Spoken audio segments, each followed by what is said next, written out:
हमने अब तक सामग्री का स्टॉक स्तर यानी कि अधिकतम स्टॉक स्तर, पुनः आदेश स्टॉक, न्यूनतम स्टॉक स्तर, सामग्री का क्रय, सामग्री की लिखी हुई मात्रा और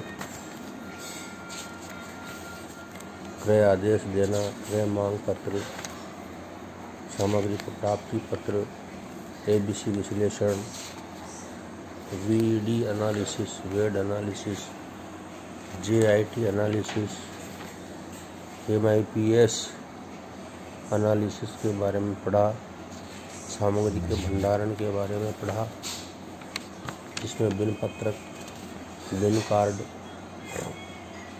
के बारे में पढ़ा। अब हम पढ़ते हैं सामग्री का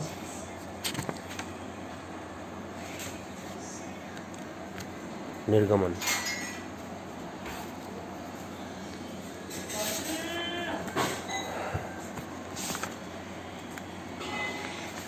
सामग्री के निर्गमन करने में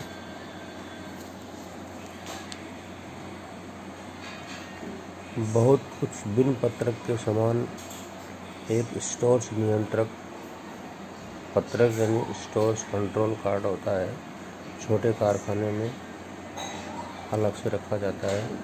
इसके रखने का मुख्य उद्देश्य स्टोर कीपर की वस्तुओं संबंधी विस्तृत विवरण प्राप्त करने से यह सूचना भी इसमें प्राप्त हो जाती है कि कितना माल कब तक आने वाला है, आदेशित मात्रा कितनी है। यह सूचना बिन पत्रक से प्राप्त नहीं होती। इसके अतिरिक्त बिन पत्रक व स्टोर नियंत्रक पत्रक में यही अंतर है। सामग्री का निर्गमन संग्रहालय से किसी विशेष अधिकारी के लिखित मांग के आधार पर ही किया जाता है। किसी उत्पादन विभाग को जितनी सामग्री की आवश्यकता होती है, वह विभाग उसके लिए एक सामग्री मांग पत्र तैयार करता है। इस मांग पत्र के आधार पर संग्रहालय उपलब्ध सामग्री निर्गमित करता है। जिस किसी व्यक्ति को सामग्री निर्गमित की जाती है, संग्रहालय द्वारा सामग्री मांग पत्र की दोनों प्रतियों पर उसके हस्ताक्षर करवा लिए जाते हैं। सामग्री का निर्गमन करते समय बिन पत्रकों पर भी आवश्यक लेखा कर दिया जाता है तथा स्टोर कीपर प्रतिदिन के सारे मांग पत्रों का स्टोर्स नियंत्रण पत्र में लेखा करता है। इन मांग पत्रों में दी हुई सामग्री का मूल्य लगाकर उस विभाग या उपकार्य खाते में जिसको यह सामग्री दी गई है, सामग्री के मूल्य से डेबिट करता है। इस मांग पत्र की 3 प्रतियां तैयार की जाती है। इसकी एक प्रति आवेदनकर्ता के पास रहती है तथा 2 प्रतियां स्टोर कीपर के पास भेज दी जाती है, जिन पर स्टोर कीपर माल प्राप्तकर्ता से हस्ताक्षर कराने के पश्चात एक प्रति लागत लेखापाल को उपयुक्त कार्यवाही के लिए भेज देता है। यदि मांग पत्रों में लिखी हुई वस्तु संग्रहालय में उपलब्ध नहीं है तो उसे क्रय करने की व्यवस्था की जाती है। सामग्री मांग पत्र का प्रारूप में मांग पत्र की संख्या, तिथि, क्रम संख्या, सांकेतिक चिन्ह, सामग्री का नाम व विवरण, मात्रा, दर, प्रति इकाई कुल मूल्य लिखा जाता है। निर्गमित सामग्री की वापसी के लिए काम पूरा हो जाने के बाद या उपकार्य के समाप्त हो जाने पर यदि सामग्री शेष रह जाती है अथवा उस कार्य के लिए वह सामग्री अनुपयुक्त है तो इस प्रकार की सामग्री या तो संग्रहालय को लौटाई जा सकती है या उस विभाग में हस्तांतरित कर दी जाती है जिसे इस प्रकार की सामग्री की आवश्यकता है। संग्रहालय को सामग्री वापस लौटाना। यदि सामग्री संग्रहालय में वापस लौटाई जाती है तो उसे लौटाते समय वह विभाग सामग्री वापसी पत्र मटेरियल रिटर्न नोट तैयार करता है। इस पत्र की मुख्यतः 3 प्रतियां तैयार की जाती हैं, जिनमें से 2 प्रतियां सामग्री के साथ भेज दी जाती हैं,